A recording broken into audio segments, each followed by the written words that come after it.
All right, it is 5 p.m. West Coast time, even though the time has switched. It is 2 p.m. Hawaii time because the time has switched. And it's still 8 p.m. on the East Coast. It looks like Rick is in the statter box just waiting for the party to start. Happy Sunday to you, Rick, too. Good to see you here. It looks like we might have, I believe, if I did things right, we've got sourced at 1080, but we also have a gear to downgrade today, which makes me ever so happy. I have to admit, I'm not sure if coming in a little bit before the hour is the trick or if we've just lucked out the last couple days. Either way, I'm super stoked that we have got the Fancy Pants gears, and hopefully folks who need the Fancy Pants gears will be here today. All right, so now that we've done the tech check, let's maybe get the party started.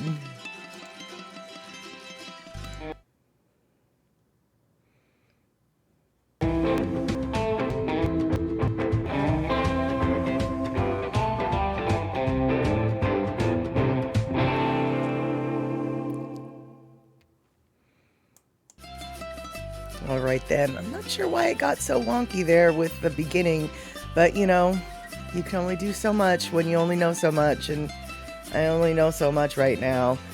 And speaking of only knowing so much, I gotta say, I am loving, hey, Devil Self, thank you so much for the impressive intro. Hey, Elaine, good to see you. Devil Self, gosh, you know, definitely, I can tell that you might be one of the first time viewers here, not only first time chat, but you'll soon learn that, oh, I didn't make that intro. I wish I could brag and say, yes, I made that intro, but a friend of mine, and a friend of this stream, Andy Bumatai, he's got his own streams on YouTube and Twitch, Daily Pigeon Live. Andy Bumatai, he's been in the industry for I don't even know how many years, and he was gracious enough to make that intro for me. His video editing skills are above and beyond anything that I have learned at this point. In fact, we're going to later today explore all of the depth and breadth of my video editing skills from start to finish. Something my very first video, and then the one that I literally threw together today. But threw together today or worked super hard on it. Honestly, it's so hard to tell because my skills are that minimal. But all right, cool. Yeah, so Devil South, welcome here, and I hope that you hang out. It looks like we've got Darlene in the house, Andre also, aloha, and Michael Anthony Smith, good to see you. For those of you who might not know, Michael Anthony Smith is now back at home after an extended stay in places that no one wants to stay extendedly stayed at. So, we're super stoked that Michael Anthony Smith is here. And it looks like Ann Ware is here as well. Good to see you, gang. Excelente. All right, so as I was mentioning earlier, Andy Bumatai is an amazing video editor to begin with, right? And so now that on the Daily Pigeon Live, for those of you who aren't following Andy Bumatai and the Daily Pigeon Live, this particular stream kind of is almost a quote-unquote spin-off.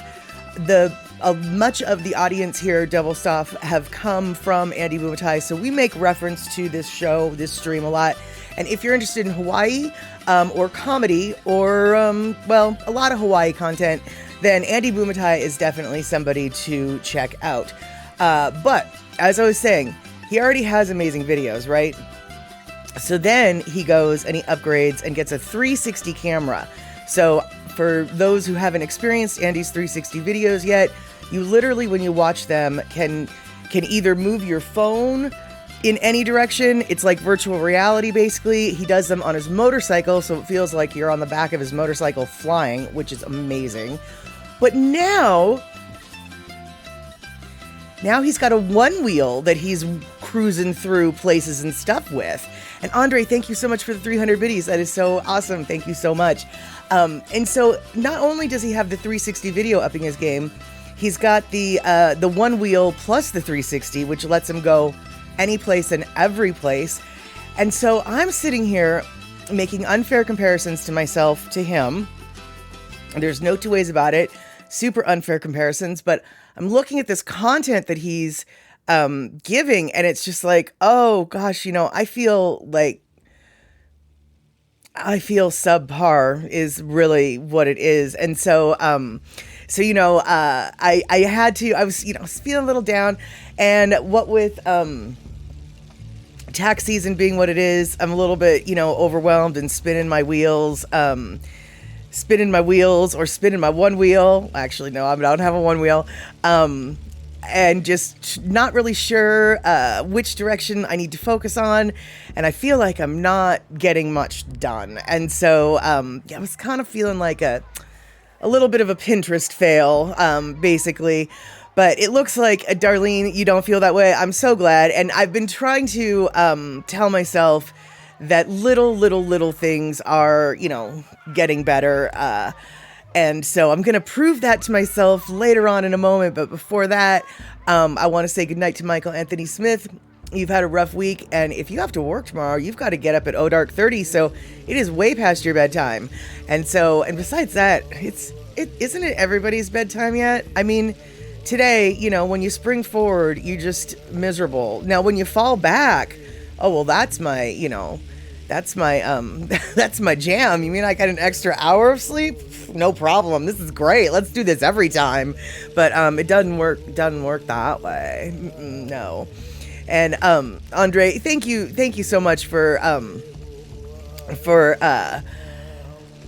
saying that, that we do so much here, Andre. I just feel like I guess what it is at this point is I know what it is I don't know. Whereas like before, there was a whole lot of, I don't even know what I need to be learning. Well, now I've kind of like figured out, okay, I need to learn this video editing software. I need to learn how to do this. I need to do this. I need to, and I want to go do it. But unfortunately, I've been getting home from work between 7 and 8 o'clock at night, and my bandwidth just isn't there, to learn something new right now. So it's just, it's just what it is. And Andre, it's all mind games, the time thing. Well, sort of, but it's also a realistic physical. I mean, when you lose an hour of sleep, you lose an hour of sleep. And apparently there's, if I'd have been thinking, I would have gotten statistics about this whole topic, because it's a logical topic that we would have had to chatter about today, and it didn't even cross my mind that we'd be talking about daylight savings time. But of course, but apparently though, there's a lot of there's an increase in heart attacks, there's an increase in car accidents, there's an increase in all sorts of weird things when the time shifts. And apparently it's both directions. It's not even just the spring forward that screws you up, it's the fall back apparently that screws you up too. And like I said, if I'd been a better, more prepared streamer, I would have had these statistics to back up my thesis, but I don't. I do not have my footnotes. Rick, good. You got some daylight savings time naps in. Excellent. Exactly. I know, Darlene. Thank you so much for your kind words, Darlene. You have a lot on your plate right now, and time restraints too. But don't compare yourself to anyone else. Be yourself, really. Well, actually, I think, Darlene, is what you meant to say, is be yourself, silly. Because I know what you're saying. And I even say that to myself after I get all down on myself about looking at what come on, dudes. Those videos that Andy's putting out are flipping awesome. Pardon me while I sound like an idiot, but fangirl or whatever. But, so I have to laugh at myself, because it's just to even think that you would even be in the same. I'm in the pre-beginner video editing class. Andy's teaching the master's level video editing class. I mean, I'm saying this figuratively speaking. Well, what on earth would make you even think that anything you could do would even remotely compare. You know, it's just like, how egotistical is that? You know, what a silly comparison. I know, exactly, Andre. He worked in TV and he has 1,000,008 pieces. There's a quadrillion reasons why the brain trick that I was almost falling into is just ridiculous because, you know, we're not in the same ballpark. We're not in the same league. We're not, you know, I'm playing t-ball with a softball and he's in the major leagues. That's what we're talking about here. So, and where I should be nicer to myself. I have a day job and it's important work. Yeah, well, it is important work, I guess. I mean, it is. But, you know, when you'd rather be focusing energy on this creative stuff rather than, I mean, don't get me wrong, tax work can get a little creative, but it's not the same type of creative. A lot more constraints, shall we say. And yeah, it's frustrating when you'd rather be spending time doing this, but you have to be spending time doing that kind thing. Yeah. So let's see here. Yeah, exactly. Everybody's coming in with the absolute knowledge, which is just like, hello. Andy's has so many more years of experience, and for sure he is my mentor, and I appreciate him so much. I wish there was a way that I could show him how much I appreciate the guidance that he's given and the community that he's built for all of us here. I mean, without this community, so many people that I consider such close friends that I'm in almost daily contact with, I never would have met without the streaming world coming into my living room.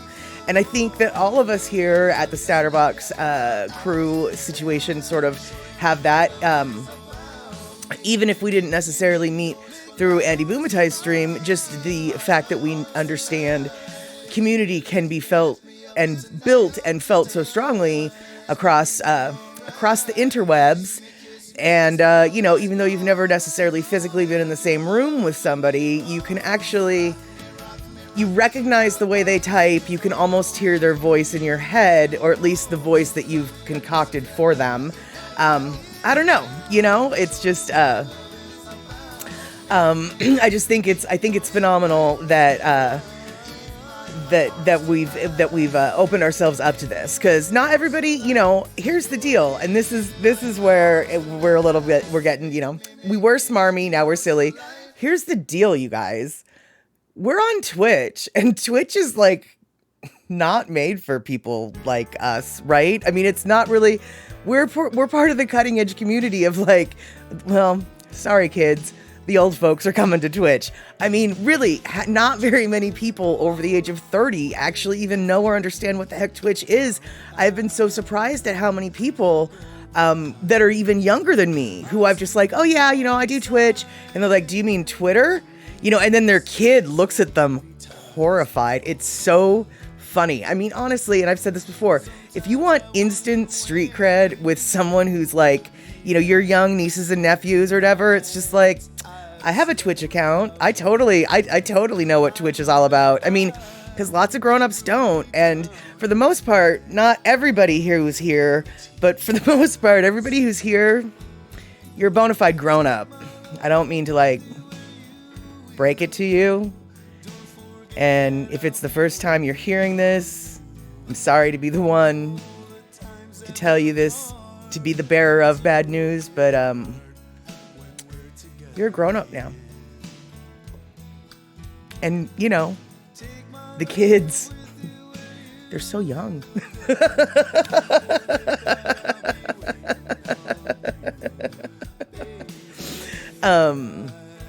Let's see here. And Andy's, or Andre's saying, even as skilled as Andy is, he started this with a mistake. So it's luck and opportunity. Luck and opportunity absolutely help a lot when it comes to this kind of thing. And so let's see here. And where, what? I'm not 25 anymore? I know, exactly. I'm sorry, Anne. I didn't mean to be the one to burst your bubble. So, it's just how it works. Yep, you're a bona fide adult. Exactly.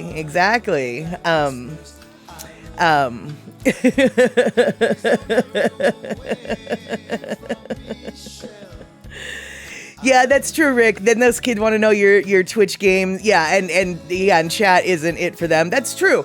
They do suddenly the kids do lose a smidge of respect when they're like, "Oh, you're not a gamer on Twitch." But still though, the simple fact that you know about Twitch, because like I said, most grown-ups that I have mentioned the word Twitch to automatically, I can't tell you how many times, do you mean Twitter? And it's just like, no, I don't mean Twitter. And if they've ever had a younger person with them, that younger person looks at them horrified. It's happened, like I said, I can't tell you how many times. And it's really cute too, because the cutest one was, because like I'd seen it with teenagers and their moms before, but like there was this little, like, I don't know, 7-year-old kid or whatever. I actually don't know how old he was, but he was little. And he just looked at his mom like, you don't know what it was. To see someone so young throwing their mom set shade and side eye was quite funny. And let's see here.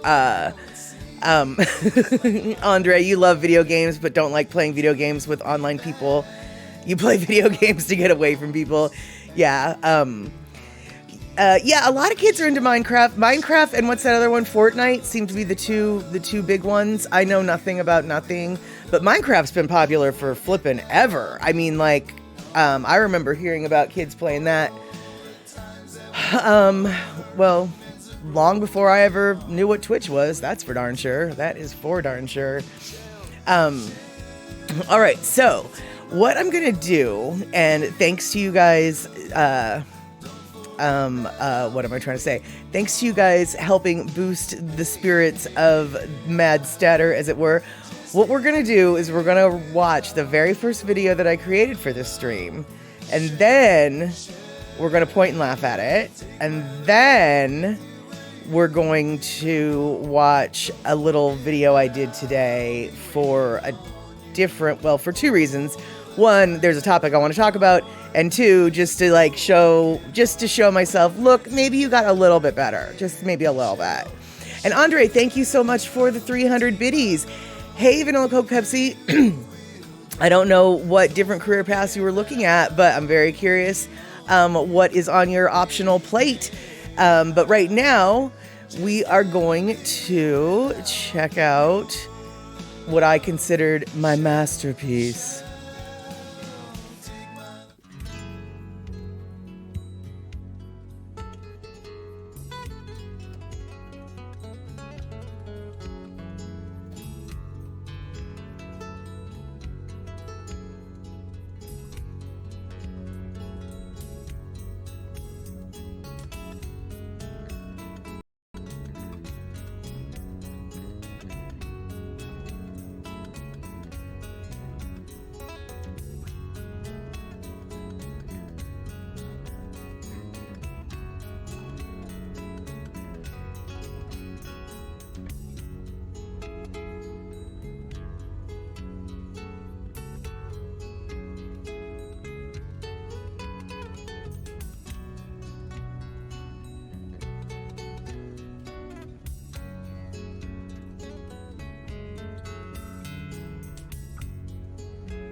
All right, so such nice words from Vanilla Coke Pepsi and Darlene telling me it wasn't that bad of a video.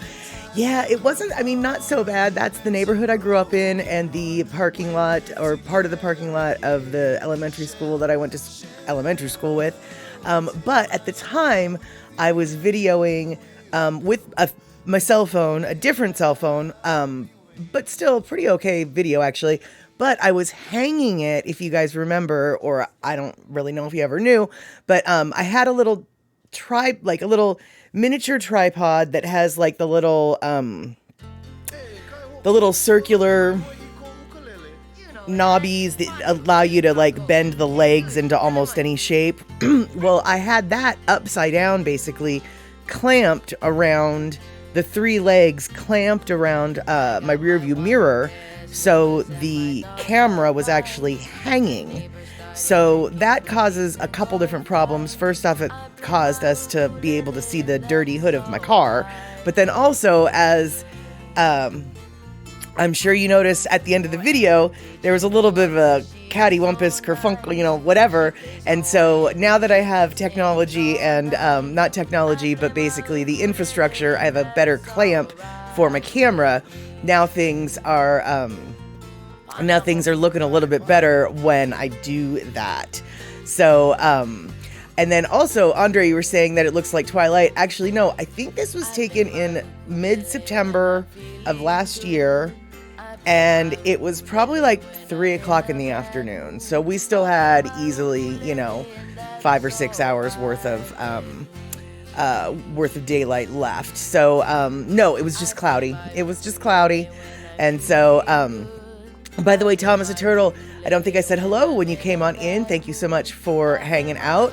I'm glad that I could see in the chat you somehow missed some sort of major weather bomb cyclone on the East Coast, and fantastic, although it sounds like you might be heading into another one, and that's not so fantastic. So hopefully your travels won't be burdened by weather restrictions and delays, etc., etc. So let's see here. Yeah, exactly. It says Rick to Thomas. Hope everything is cleared up for your flights. Exactly. Let's see here. Oh, Andre, you mean the movie Twilight? Oh, well, that kind of makes sense. I mean, the movie Twilight is supposed to take place in Washington State, and but the movie Twilight does take place in the rainforest, whereas despite how it looks, technically speaking, that area of the county that I grew up in, Kitsap County, is actually in a rain shadow from the rainforest. So we get less rain than a lot of surrounding areas. Now, that doesn't mean that we don't get rain. It just means we get a little bit less. That's all. Because things are still very, very, very, very green. So, Vanilla Coke Pepsi, really, I thought Twilight had, I'm sure that they filmed, are you sure? Oh, your cousins live near where it was filmed. So what, did they film it in Vancouver? I know that Vancouver has a lot of film studios. I, for some reason, thought that they shot part of it on location in Forks, which is in Washington, but not at all surprised that they would have filmed it in Vancouver, where there's lots of studios, versus Los Angeles, because Vancouver's landscape is almost identical to that of Washington State, Western Washington State. So that totally makes sense. So let's see here. Oh, and Vanilla Coke Pepsi, yes, part of it was filmed in Vancouver, Canada. Yeah, and a lot of movies and television studios. I remember back in the day when the Fox network was brand new, and they had crazy new shows that they didn't think it would work, like The Simpsons. And they also had a show called 21 Jump Street that starred this unknown actor named Johnny Depp, who I had a major crush on. And I know that 21 Jump Street filmed in Canada because I had little, 12-year-old, teenage, 13-year-old dreams of when we visited my grandma, who lived in Vancouver, that I would somehow run into Johnny Depp. Now, this never happened, but But I can say with certainty that 21 Jump Street filmed in Vancouver because I remember. So let's see here. The Google says that Twilight was filmed around Portland, as in Oregon. Well, Portland, that's funny because Portland is right across the river from Vancouver. So if it was filmed in Vancouver, I can see how someone would think it was BC or Portland. So now I'm very confused. I would find it very strange if they filmed it around Portland. So, because Portland, I have to say, even in the coastal range mountains of Southwest Washington, Northwest Oregon, the woods are very different than that of the Pacific Northwest or of the Vancouver Island rainforest, the Olympic Peninsula rainforest. Those are bona fide rainforests, whereas a little bit further south, even though it's forests on the coast, it's not the rainforest. And so, yeah, and so Vanilla Coke Pepsi, you're saying 3 of the 4 movies in the Twilight saga, oh, I didn't know they had 4 movies, were shot in various locales around Vancouver and the Lower Mainland, including David Fraser Secondary School, and then Minnetonka Regional Park and the Ridge Theater. Yeah, okay, I'll take.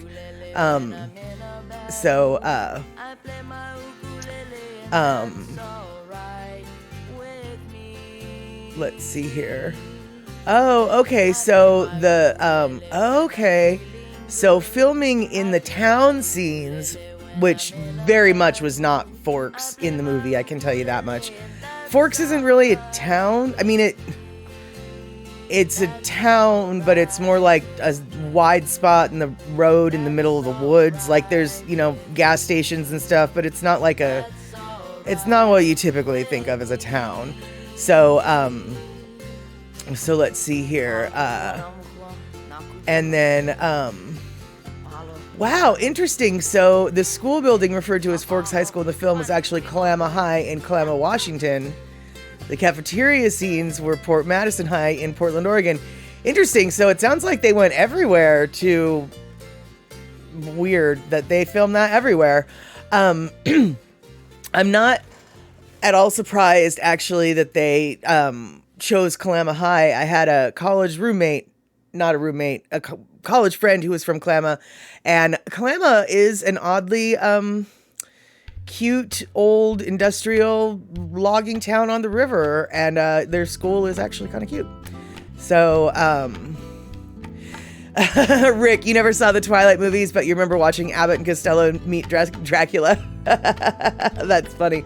I've never seen the Twilight movies either. I've never read the books, not at all. So let's see here. Yeah. Okay. Yeah. So yeah, it looks like a lot. Well, most of what you just listed, Andre, that's actually, that's British Columbia. I mean, like the first 2 things you list are Oregon, but everything else is British Columbia. So, not at all surprised, frankly, because, well, British Columbia is, it looks an awful lot like where Forks is. So there you have it. And you saw all of them. You dated somebody that loved them, so you saw all of them. Which might explain why you've got such a deep dive of knowledge on like, oh no, dude, they were filmed in Oregon. And I can tell you. Oh, that's funny.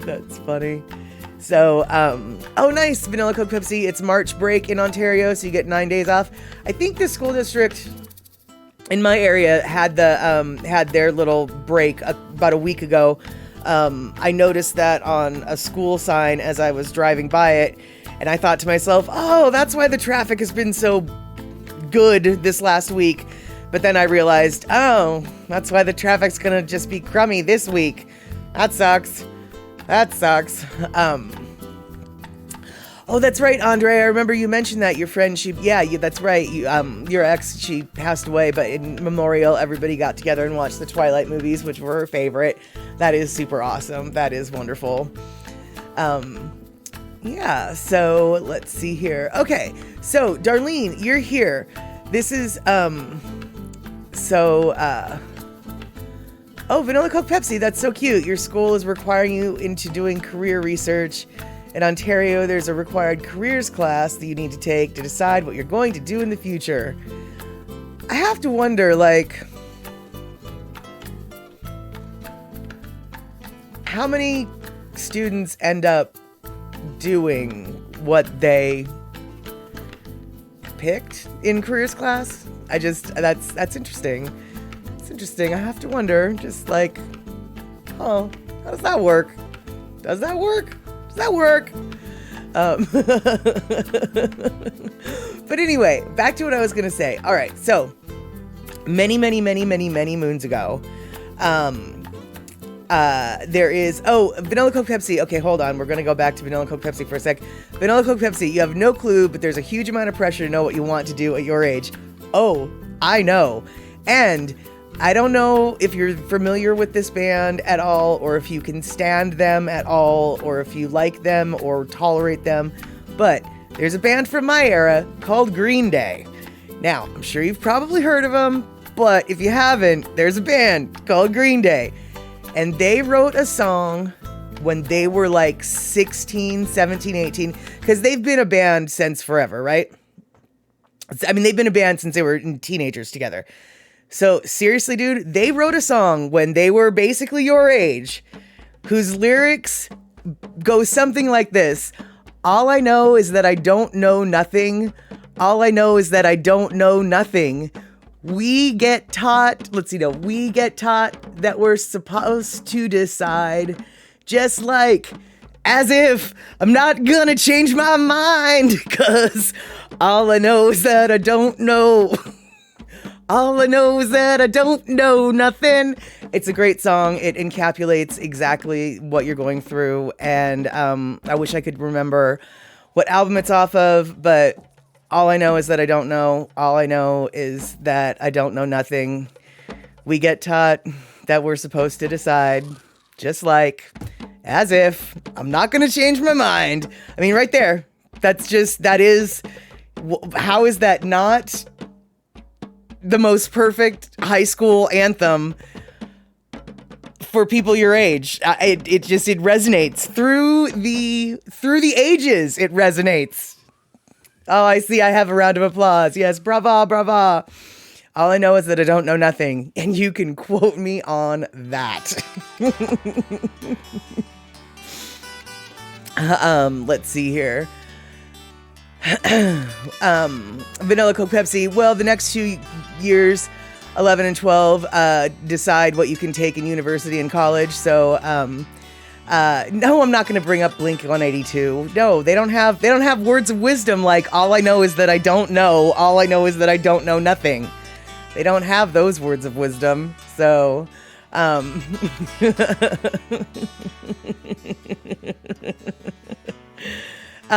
Coke Pepsi. Blink 182's whole thing might be Don't Grow Up. Green Day's whole thing actually is documenting the experiences of growing up. They have definitely admitted, like, I can't remember what album it was that came out. I'm pretty sure, I'm not even going to tell you which songs were on it, but I remember there was one album that came out where they outright said, a lot of our fans are not going to like this album, and 10 years from now, when they're our age, they're going to get it. Because they have definitely documented their emotional growth quite well. Although they can still, go back to talking about Longview. And let's see here. Grown-ups are just professional children? No, not. No. I wish, but no. There are a lot of grown-ups who have completely forgotten how to be a child and what it's like to be a child and how children think. It boggles my mind, actually. I wish that I wish there were more professional children, but it's just not. And I'm not at all Andre, I'm not at all surprised that Green Day had a Broadway show. I think, wasn't it Jesus of Suburbia? No, that was their other. There's a bunch of songs. There was one song that they did back when George W. Bush was president, when they came out with their American Idiot album. There's a line in one of their songs about there's a flag wrapped around a score of men. And I sort of sang that snippet to one of my friends. And he was just like, since when are you into musicals? And I was like, I'm not. It's a Green Day song. And he's like, that's a musical song if I've ever heard one. So I'm not at all surprised that Green Day actually has a Broadway musical, because some of their songs lend very well to it, apparently. So, Cindy Krause, good to see you. Good to see you. Okay, now that Cindy's here, and now that I've gone off on Green Day, even though I could talk a lot longer about that, we're not going to.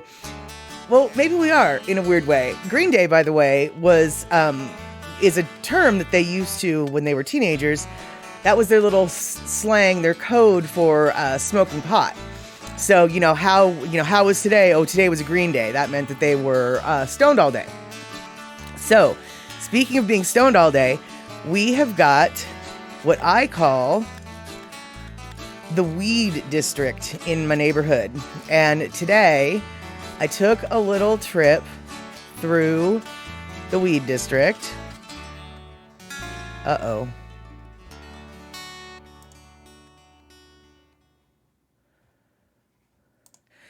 And I took a little drive through the weed district, and okay, so that was a bad edit, but we're not gonna talk about that. This is the weed district of my neighborhood, and it's actually a neighborhood. The neighborhood is called Top Hat, and there's a big Top Hat landmark basically in it, and and Medium 7-Up. What a coincidence! I happen to be on my porch for Green Day. They also were my favorite band for ages. I love Green Day as well. So, and as Andre is saying, man, Weed District is under attack in Oakland. Lots of robberies. Absolutely, dude. We have a lot of robberies going on as well. In fact, the weed store that I go to, not the one that we just pulled out of, that's the Black Star one, and they're the only weed shop I've ever been to that the clerks are openly armed, and I don't think that those guys have ever been robbed.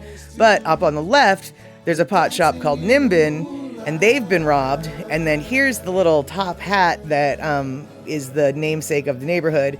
And then that white building with the green awning, that is the West Seattle Marijuana Company.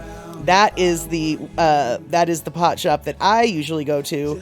And on Friday, it ended up getting robbed.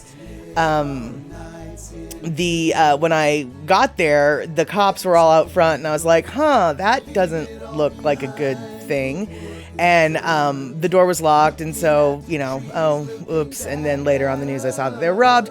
But yeah, armed robberies are up at the dispensaries because, they're cash businesses, and there you have it. But basically, though, this is a little area. It's not in any city. It's in no city's jurisdiction. It's unincorporated county. So you can see it's a lot more sparsely populated, a lot less developed, and therefore,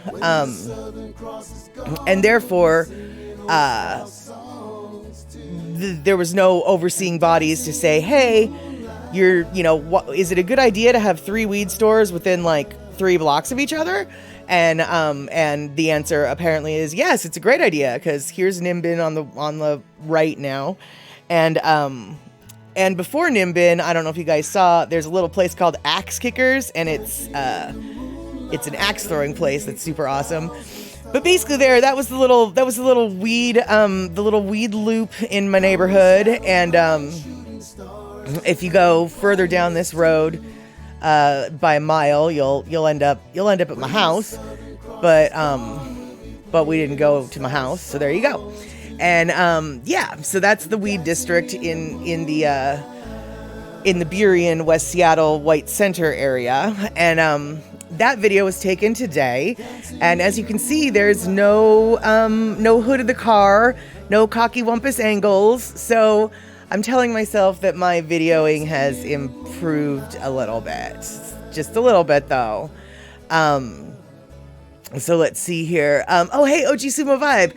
Good to see you. Why didn't we go to my house? Well, I didn't figure I needed to lead the Pied Piper, over, lead everybody over to my house. So I guess I didn't want to dox myself. Plus, actually, no, I don't really want you guys to see the horrible state that my front yard is in. So there's a lot of reasons why we didn't go to my house, shall we say. And Andre, you have guys in the original Oaksterdam that are fully body armed and wearing body armor, and the guard even had to shoot someone. Yeah, I don't really know why security isn't more obvious, in a lot of these places, because honestly, like I said, I've only been to one where it was people were obviously armed, and I'm a little bit shocked. I don't know. There might be some kind of law that they're actually not supposed to do that. I just don't. I do wonder, like, why aren't there more people, especially in this day and age? Because as Andre was saying in Oakland, up here in Seattle too, the armed robberies of weed places are a huge problem right now. So much so that the state legislature actually is thinking about increasing penalties on people who are caught doing it. Whereas to me, it just sort of seems logical. Like, dude, you just need to let them use the banking system so it's not all cash. I mean, all cash. They're just asking you're requiring them to be a victim at that point, right? So it's just like, throw them a bone for God's sake, right? And let's see here. OG Sumo Vibe, how else can we stalk you? Well, if you watch my videos close enough, you could probably triangulate roughly where I live from the videos that I have shown. And oh, hey, Shock, good to see you. I don't know how I missed you, Shock, but good to see you coming in. And let's see here. OG Sumo Vibe, they're hitting them in the early morning, so armed or not, it doesn't matter. They're driving through the trucks through the front window. Yeah, they're doing that here for the ATMs, but not with the weed stores. The weed store that I go to has cement blocks in front of it and some reinforced steel. There's not a lot, like, what am I trying to say? It's not like they're window front things. And the one weed store that did have nothing but window front, which was Nimbin, that's the first thing that happened to them, like a week after they opened, was somebody just drove through the front of the windows and emptied the store out in the middle of the night. They have since restructured their business and their building, so that doesn't happen anymore. But we haven't gotten to that level here yet. It's just armed robberies during business hours for the weed stores. Now, as the ATM thefts, that's just, it's almost laughable at this point. At least once a week, some ATM has been, somebody put a chain around it and tried to drag it through the wall of the gas station or whatever. It's kind of ridiculous, but yeah. So let's see here.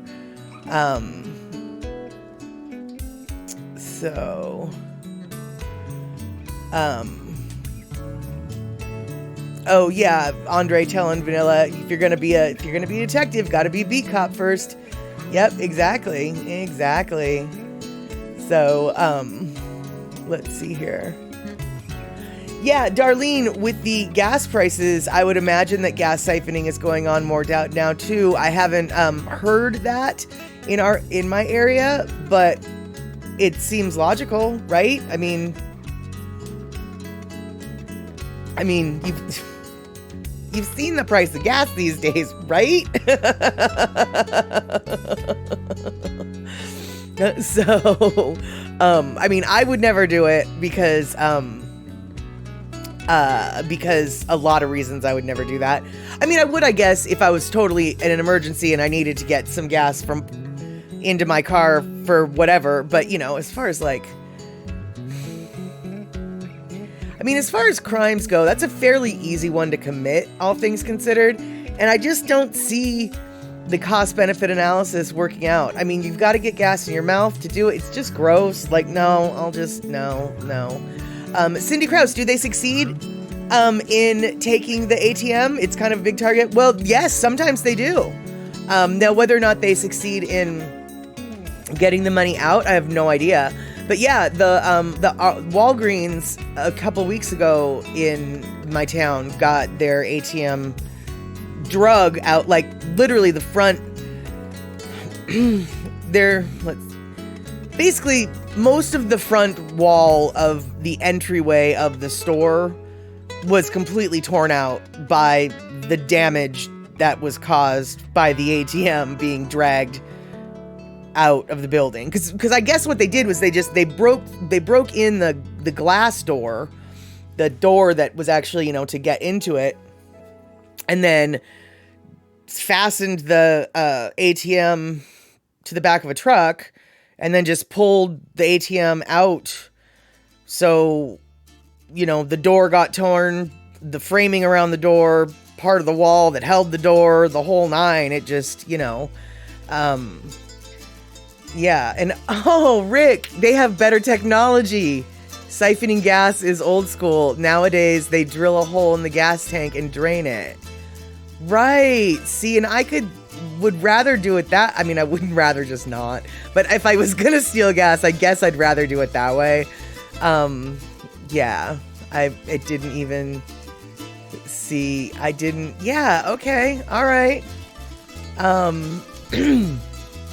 Okay. Yeah. They drilling for gas tanks. Oh my gosh. So everybody knows they're just drilling into the tank now, says OG Sumo Vibe. Yeah. Wow. All right. See, I didn't realize that. I'm not really that criminally minded. You know, I mean, sometimes I can see a scam that's running, but it just, no. Yeah. No. It wouldn't even occur to me. So, Vanilla Coke Pepsi gas prices suck for y'all. Sucks. Canada stopped producing it. Well, it doesn't really matter if Canada stopped producing it, because OPEC is the one, OPEC is really the one who controls the price levers for the most part. And then the next people who control the prices are the companies that are selling it. And under the guise of this whole, you know, pandemic crisis, supply chain breakdown, and now the latest with the world going to heck in a handbasket, well, they're just using every excuse possible to rake in the highest profits ever, while charging the highest prices ever, while explaining it all away by saying, no, we're not getting this money, it costs us this money.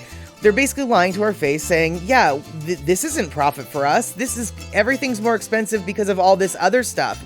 Really? Well, if that was the case, then how are you making profits? The record profits.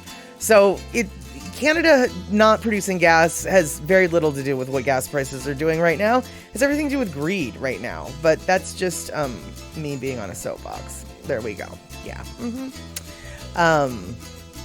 Yeah, OG Sumo Vibe, now I'm down. Hang out with Rick and you and we'll show you the ropes. Well, you know, I mean, it's not like I haven't. Anyway. We won't get into that. Yeah, Cindy Krause, they steal catalytic converters too. Yeah, the catalytic converter thing, that's been going on since for flippin' ever.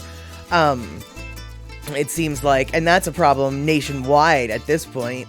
And I think C Honda was saying that, you know, her insurance company paid for the replacement when hers got caught or got taken, but they wouldn't pay for the cage. And I frankly a little bit resent that. It's just like, you're gonna, if it was stolen once, it might get stolen again. Like, shouldn't you put a lock on it? You're just gonna pay to replace it and have it hanging out free to get stolen again? I don't know. I just don't know.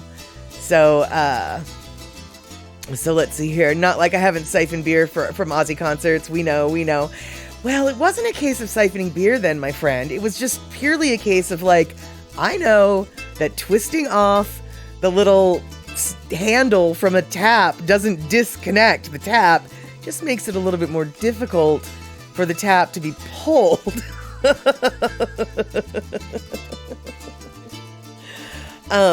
Let's see here. Well, Andre, of course, California leads in catalytic converter robberies. California basically leads in almost everything, from the amount of serial killers produced to, well, catalytic converter robberies, because there's just more people. I wonder if, maybe Ohio suddenly, like, when you come per capita, becomes like the catalytic converter theft capital. By the way, I just pulled Ohio out of thin air. I have no idea if Ohio is having this problem. I'm not making fun of Ohio if they are. It was the first state that wasn't California that popped into my head. So let's see here. Well, exactly, Rick. To be fair, California has plenty more cars. Exactly. And, oh yeah, that's a good question. What happens if you get a spark when drilling a gas tank? Oh, but they're mostly plastic. All right. Still though. Oh no, Shrink-Flation is totally a thing. You've seen it, less sheets on a toilet paper roll, smaller amounts in packages at a higher price, etc. Well,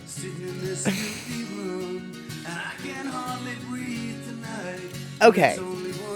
Back in my day, when we got Halloween candy and it was the fun size, it was like maybe it was the same width and height as, say, a Milky Way bar, the traditional size, but it was just shorter.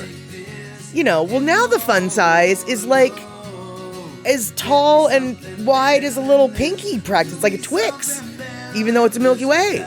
I mean, to me, you can tell how, to me, the most obvious evolution of Shrinkflation, I guess is what I'm trying to say, is the size of Halloween candy treats and how they have shrunk over the years. Now I realize that metric is not scientific at all. And, OG Sumo Vibe, you don't know? Oh, dude. Yeah, they shrank the fun size. You go get yourself fun size and you're going to be like, what is this? Fun sizes used to be like a good bite, 2 bites, maybe bite and a half. Now they're basically poppable. I mean, they're not little like a can. They're not square. But they're thinner, they're shorter, they're just smaller. And then there's the little square piece, which is a lot smaller, and those aren't the fun size. Those are like the bite size. But the fun size, they're still rectangular, but they're smaller, dude. They are and I know, like, when you're a kid, things seem bigger. Yeah, no, they were still just as big when I was a teenager and this size. So it wasn't me getting older and bigger thinking it was proportionately smaller. Yeah, dude, they're smaller. It sucks. It's annoying. It's annoying. Yeah. They're just a little bit shorter, a little bit narrower, a little bit less tall. I don't know what word I should have just used. Yeah, so next Halloween, just prepare to be disappointed, I guess. I don't know what to tell you. Let's see here. Wait, can I do the rectangular quote figures? I don't know what you mean by that.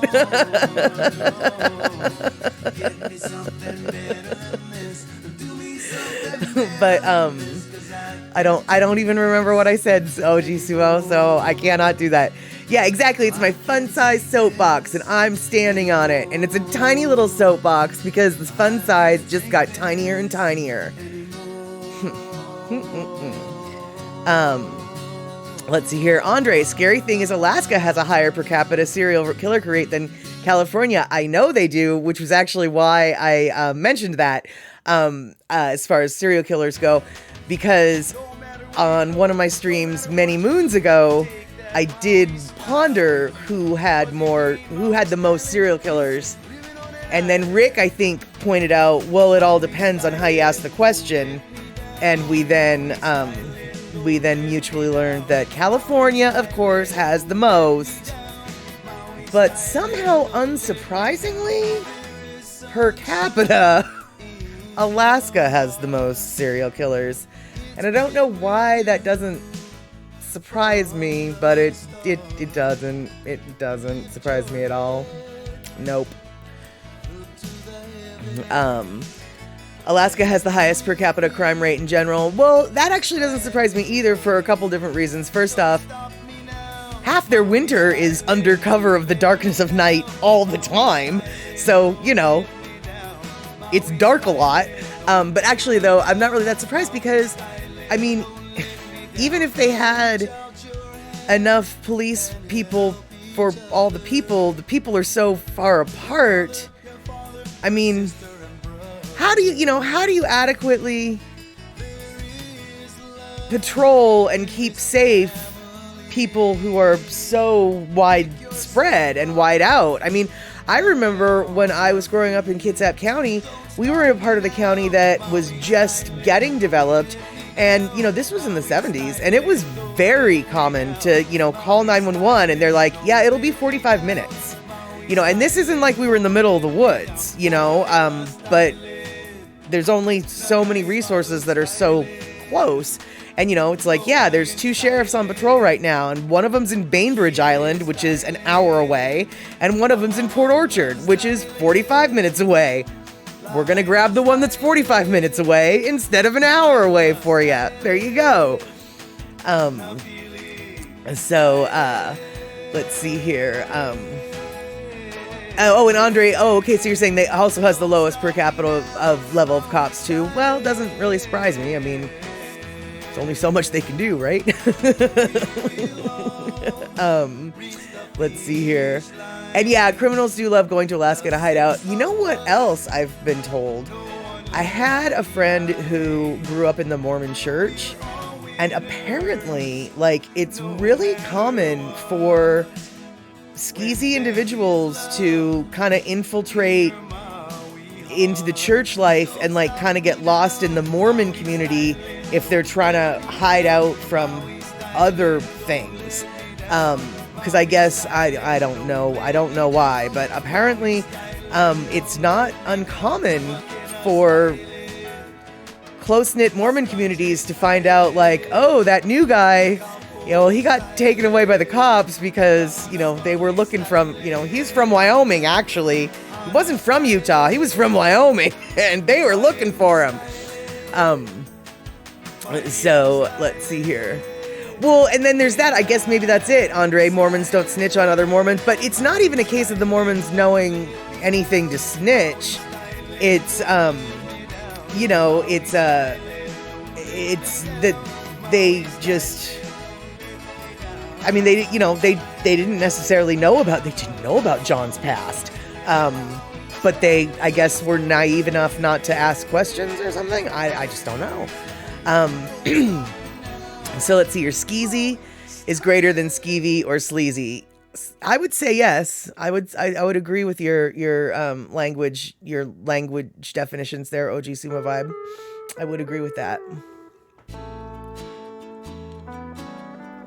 Yes, Darlene, there you go. They're a trusting community until the bad guy gets caught. That I think is I think that is exactly it. And yeah, I suppose what it is also and this, okay, I'm about to tread into,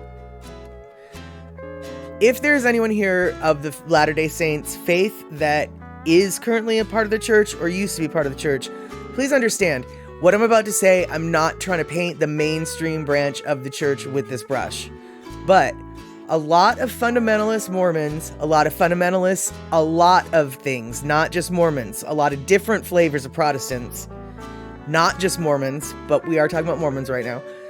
They still practice polygamy. And so, you know, maybe not on paper so the state knows, but, you know, he's, you know, dudes with multiple wives does exist. And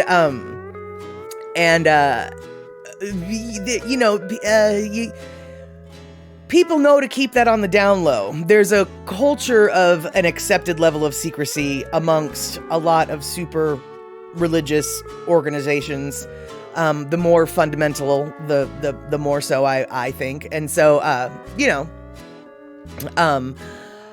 within the Mormon culture, once you start getting to super conservative stuff within other religious cultures as well, there's a level of like, just don't ask, don't tell, don't acknowledge it. I don't, if it's not in my backyard, it's not in my backyard. And if they're not, you know what I'm saying? So, let's see here.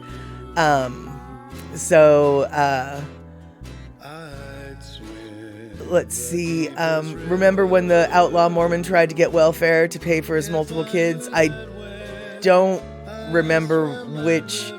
Actually, no, Andre, I don't, because there have been a couple outlaw Mormons, and I'm not really sure which one you're talking about. So, are you talking about Warren Jeffs? Maybe is the biggest one that I can think of. Okay, OG Sumo Vibe. Okay, so that's the good part of being Mormon. What's the bad part? Well, no caffeine, no smoking, no alcohols. You have to have weird underwear when you go to the temple. And Donnie and Marie, maybe? I don't know.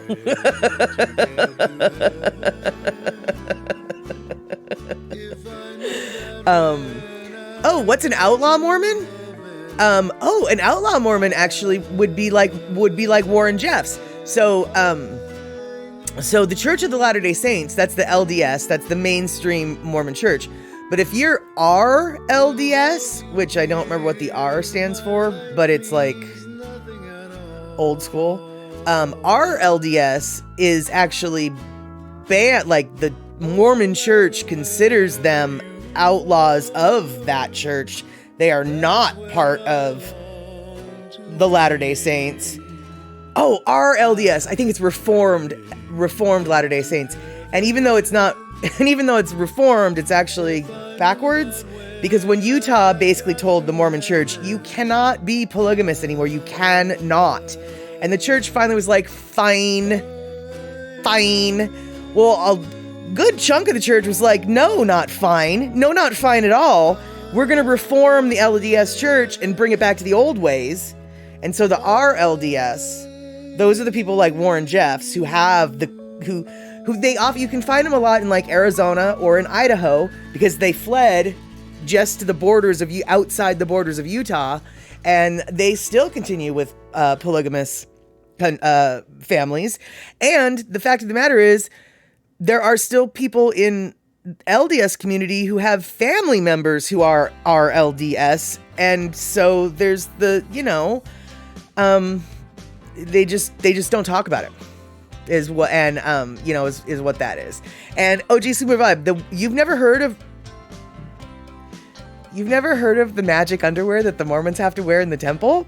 Yeah, they have a set of very specific undergarments that the men and the women have to wear. Obviously, they're different undergarments. Basically, it's the Mormon equivalent of girding your loins before entering a temple. But in modern parlance, it has been referred to as magic Mormon underwear. And if you Google magic Mormon underwear, you will learn all about the magic Mormon underwear. But you have to wear it if you're going to go to temple. And not everybody's allowed in the temple. So let's see here. Let's see here. So it wasn't Utah. Well, no, it wasn't Utah that told him. It was the feds that told him, but it had everything to do with Utah becoming a state. And either way, they fled outside of the state boundaries. You're right, Andre. You're right. It wasn't the state, because the state wasn't in existence yet. But basically, they claimed the Utah area, the Utah territory, as the church claimed it basically as their own. And the feds, blah, blah, blah. Anyway, the feds were basically saying to them, if you want to ever become a state, you got to get rid of this. And so some of them were like, all right. And some of them were like, heck no. And so they left the territory and went either to Idaho or to Arizona. That's what I mean for Arizona. Yeah. OG Suma vibe. You scared me. I scared you. Oops. No, Rick, actually, no, it sounds like something that might take you down a dangerous path, but unlike other things that I was about to say, I'm not going to say it. Really, Magic Mormon underwear isn't really, I might have to go maybe on Wednesday we'll talk about Magic Mormon underwear. Cause really it's not one of those Google searches, or at least it shouldn't be. I mean, I don't know what your web history algorithm makes Google pop up with, so that might be on you. But on my computer, it's not one of those searches. Let's see here. Let's see. Rick, you'd be afraid of the spam they send back on that search. Well, it might be, shoot, you might start getting offers for yard work for free. I had a friend and I told him, I'm not one who believes in hell, but when my friend told me what he did, I told him, you're going to go to hell for that. And what he did was he needed a new fence in his yard. And this Mormon kid came up, was like, hey, do you need any yard work, blah, blah, blah. And he was like, yeah, I need this, I need a new fence. So the Mormon kid basically organized his church to go build this guy a new fence. And he wouldn't let them use his bathroom. He wouldn't feed them food. He wouldn't even let them come in for water. They could drink from the hose. I mean, he treated them like awful. And he didn't pay them a dime. And the only thing that he had to agree to was being proselytized the whole entire time that they put the fence up. And he figured that's payment enough. I to have to listen to that for 3 days was ridiculous. So yeah, and he got a free fence from the Mormons because they do community work. They're nice. They're very nice people. They can be taken advantage of. You shouldn't. Because when you do, someone like me, who doesn't even believe in hell, says to you, dude, you're going to hell for that. So, I don't even believe in hell. And sometimes I think people are going to go to hell for that. So, there you have it. Yeah, the Mormons also founded Las Vegas before gambling back in the pioneer days. Well, that doesn't surprise me. That doesn't surprise me at all. Because, yeah, they... they seem to like to live out in the middle of nowhere for whatever reason. I'm not really sure why they decided in the middle of the desert was where they should be, but hey, that's cool. Shock coming in with some anecdotal evidence. My great grandpa, who was a Mormon, ran a locksmith shop in Vegas. The location is now under the Strip. So, Rick, you agree with me, right? I mean, it's like, I don't even believe in hell, and I know that you are going there for what you just did. That was so crummy of you. Your karma is so bad. I mean, on one hand, I did have to giggle. It was like, God, that takes some brass cojones, right? I mean, you've got some gonads on you if you're going to pull that off, but still, man, not cool. Not cool at all. Not even close. So, let's see.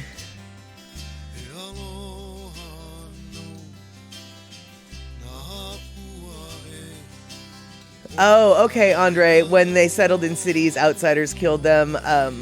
So they kept on going until they found places to just be by themselves. Okay, well, I guess that makes sense. Yeah, I suppose, that is what this country was all about, was,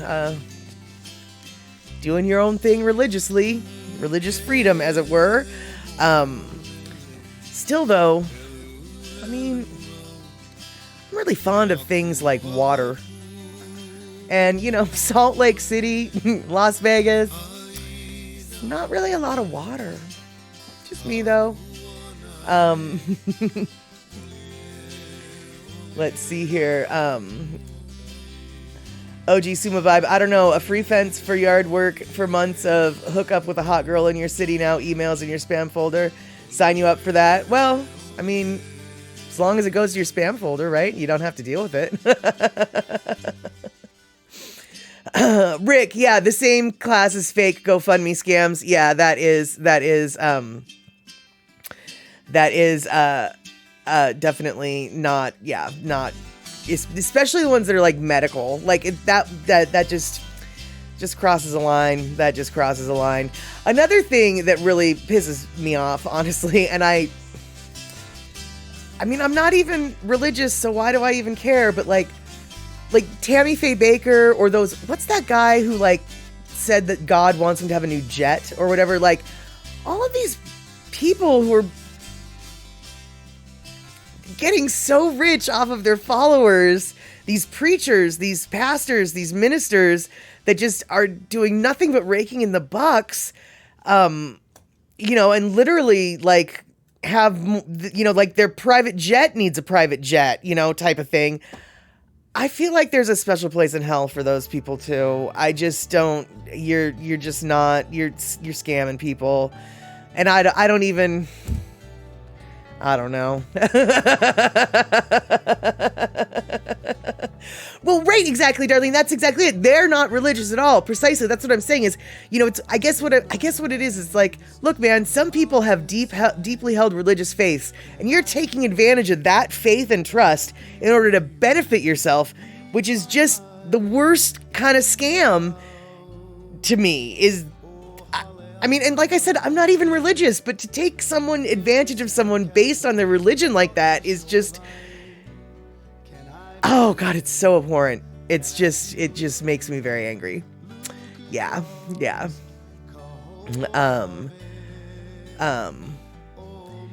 Well, yeah, Cindy Krause, you talked with Thomas the Turtle and he's visiting Utah. His daughter says the lake is low, but they do have good snowpack. Well, sure, but the lake is still salty. I'm talking about fresh water. I want good fresh water. Yeah, there you go. Shock, I don't think you spelled shysters right either way, but I do know exactly what word you're trying to say, and I have no idea how to spell shyster, but I'm assuming the word shyster is Yiddish, so Yiddish up that spelling a bit, and you'll probably hit it. I don't know, but I know what word you're trying to say. Shyster, right? Yeah. OG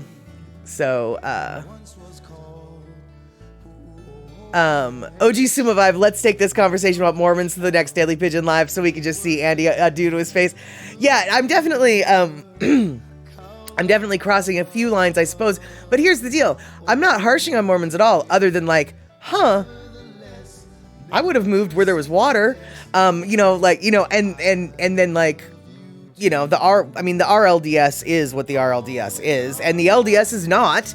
I mean, I'm just, I'm not like damning them or anything, or telling you to join them.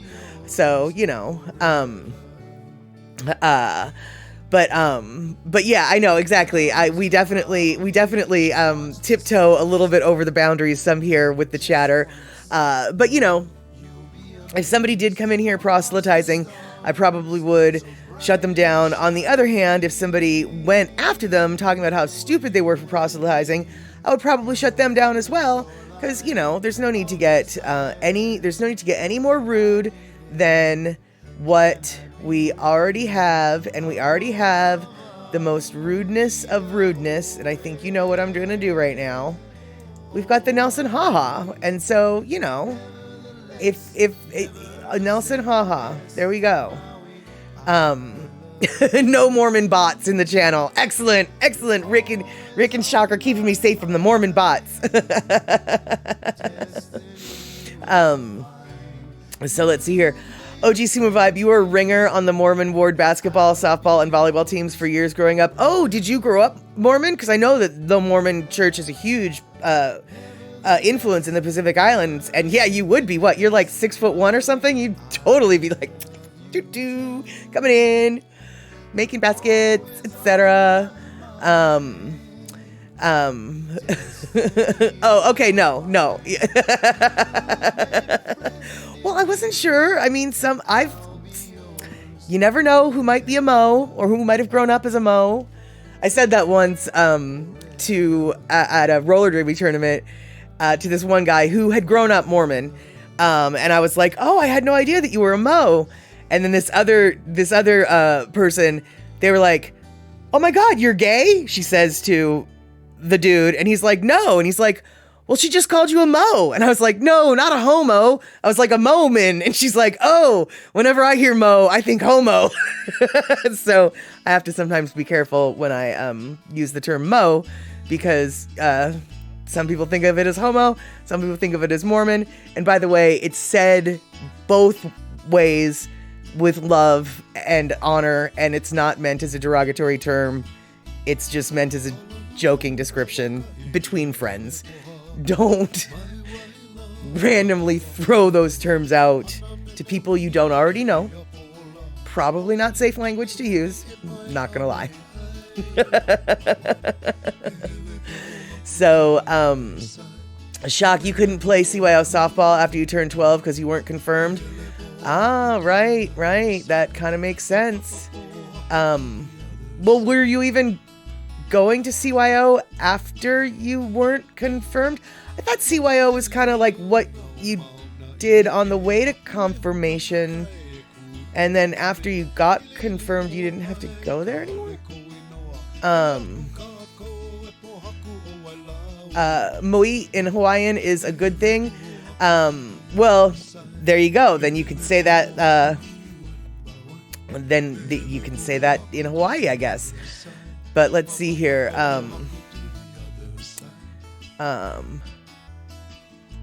So you had a lot of family, okay. So all right. So you did have family connections to the Mormon Church, which is why your Samoan Tonga side that referred you. You're 100% Catholic. Gotcha. Yeah. See. So there was a logical reason why I was like, well, wait, maybe you could have been. You had some family that were. Oh, really? Shyster is spelled Shystr? I never would have guessed that. So let's see here. Your dad called. See ya, Gangi. Oh, yeah, no. Get out of here, Medium 7-Up. We'll talk soon. Let's see here. Yeah, OG Sumo Vibe, I bet. Exactly. If you were hitting the ball over the fence or pitching over 70, they would have overlooked that for sure. Yeah, totally. Oh.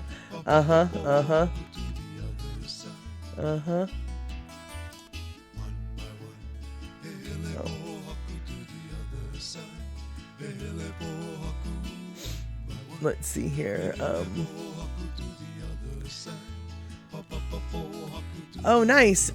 So, okay, Michi Mama, you're sitting on your lanai, working on your plants. You loud. Are you gay? Yeah. Well, like I said, it was a conversation between derby friends who were able to have these very open and like, oh, is that, type of conversations. It's just not some random stranger on the street that it was just like, oh, are you gay? It's not quite how that worked out. So there you have that. Let's see. Shoot, I was going to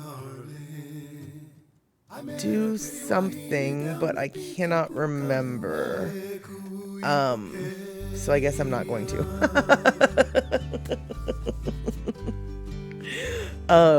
So hey, OG, when you were working as the little ringer, were you do you have any good stories where like you hit the field or you hit the court and people were just like, oh no, like did you win the winning basket? Did you toss the winning pitch? I don't do sports ball, so my questions are not appropriate, but let's see here. OG, your daughter, Kamalani, would always get invites to come play in tournaments from teams that didn't even make no sense. No, nah, my daughter will not play for your team, Dykes on Spikes, for your tournament.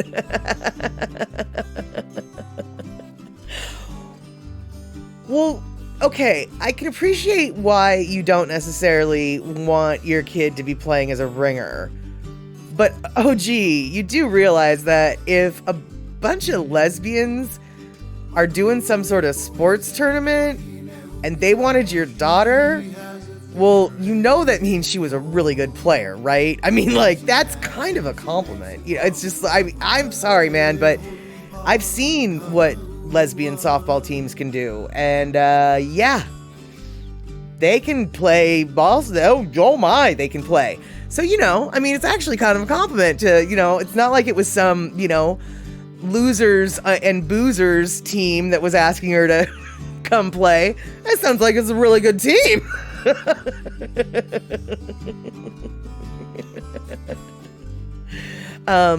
Oh, okay, but she was, oh no, okay, she was really good, but she was also only 13 and they were a beer league adult team. Oh, wow, yo, dude. Okay, yeah, first off, totally not not appropriate, but still though, dude, that's kind of a, I mean, it's kind of awesome, right? I mean, to be considered that good, that's kind of awesome. That's all I'm saying. But oh no, we're not gonna, no, that's grown-ups. And I'd be willing to bet that their insurance wouldn't allow for that anyway. But that's just me thinking about roller derby insurance and tournaments and whatever. So OG Sumo Vibe, the only story you have is when the father of my sister's kids slugged an official off his high chair at the Mormon temple. Okay, so I'm assuming it was some sort of sporting official, and I don't know what kind of sporting official sits in a high chair other than, say, a tennis guy, but I don't really care. That's hysterical. I'm guessing he got removed from the event, and that is really poor sportsmanship on the father's part, but I still kind of think it's funny.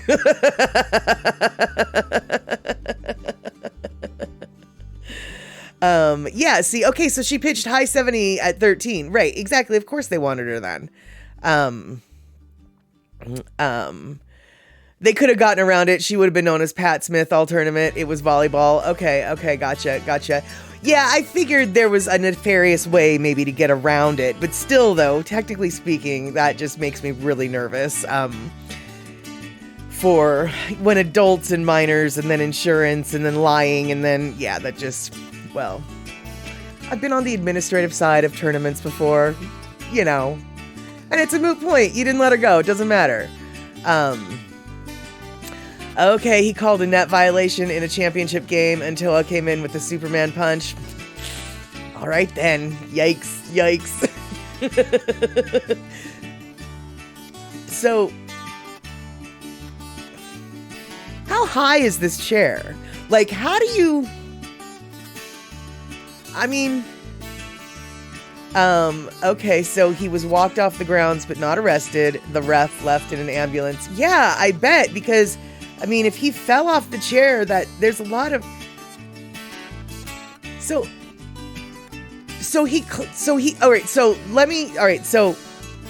okay, I obviously have not watched a real life volleyball game in maybe ever in my life.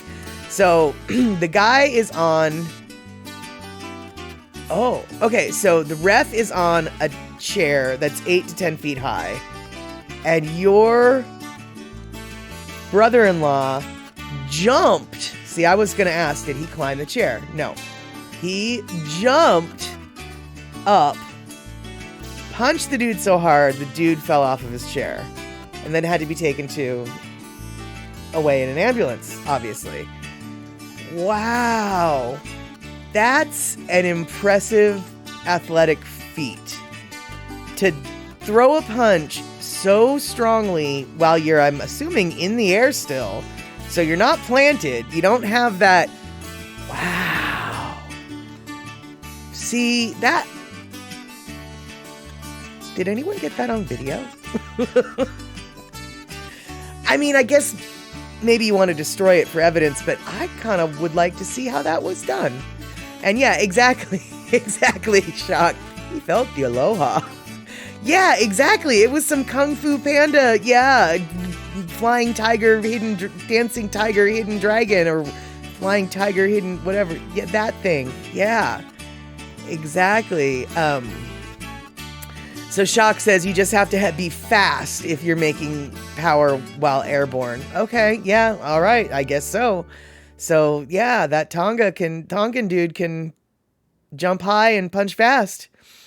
All right, yeah. So let's see here, Darlene.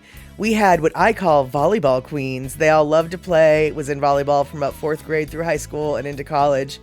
Wow. See, I don't know, man. I was always afraid to play volleyball to the utmost degree. Just the idea of diving onto that rubberized gym floor is just like, that's just the dumbest, most painful thing that I can think of to do. I just am not a volleyball player, but I do like to serve in volleyball. I think I've even bragged about this before.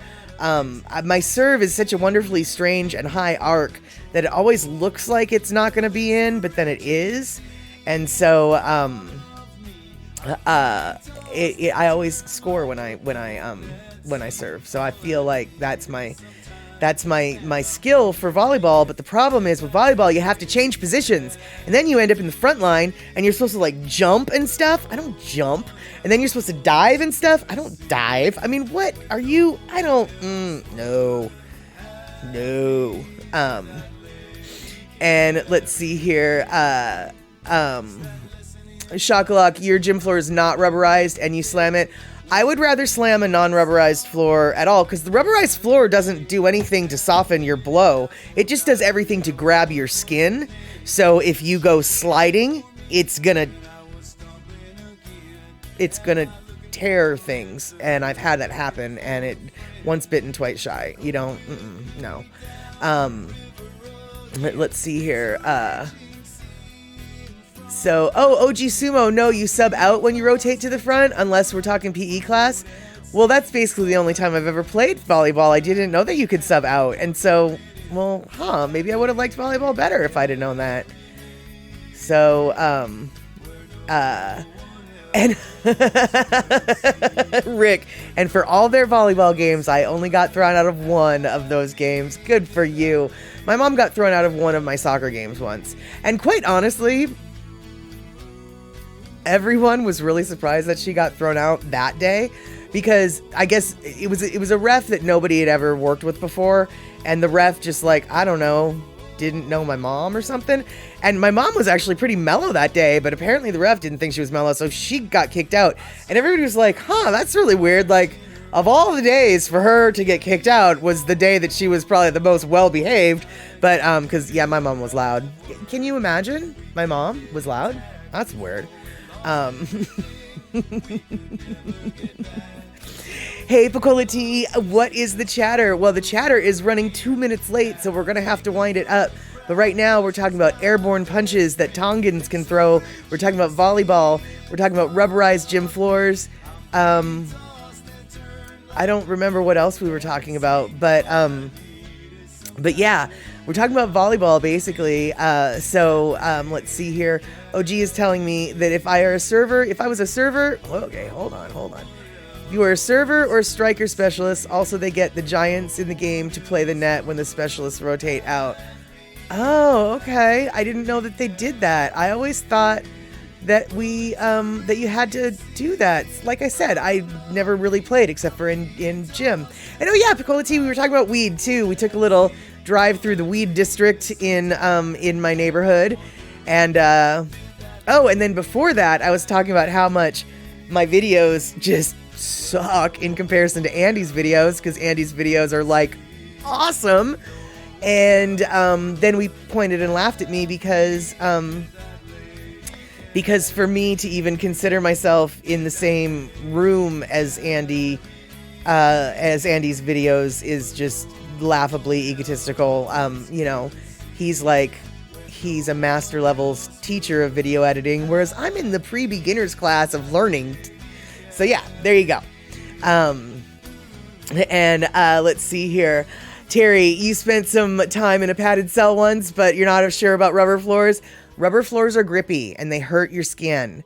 And so I don't know. Wait, so you used to go Monday night volleyball at the house of Steve-O and play with guys like Bulldog and Flip. I don't know what you mean by that. But what I am going to ask you is Steve-O like Steve-O? Like, Jackass Steve-O? Steve-O from Jackass. Because if you say Steve-O from Jackass, I'm going to be confused, impressed. Okay, just some guy they called Steve. Gotcha. Okay, so yeah, because I was like, I don't know who Bulldog and Flip are. Okay, so some guy in Toronto? Okay, I don't know where that is. So, yes, that is true. We do talk a little bit about the cows here, OG Suba Vibe. So we did break a little bit of rules there because that's right. We were talking about the Mormons. Oh, and we were talking about the fancy Mormon underwear, which quite honestly, I'm going to write that down because next time OG Sumo Vibe is here, I'm going to see if I can have a picture, or next time Rick is here, I'm going to see if I can have a picture of what the Magic Mormon underwear looks like so you guys can know that I'm not making this up. And Andre, I would not want to play anything at the Jackass Steve-O's house. Well, that's what I was thinking. I was like, I don't know if I would want to be involved in any kind of physical activity with anyone from Jackass. I mean, first off, they go all out and I do not. And second off, they don't care if they get hurt, whereas I do. And that's why I was just like, holy crumb, you played volleyball with Steve-O? That's impressively disturbing, and I definitely need to know more about this. So,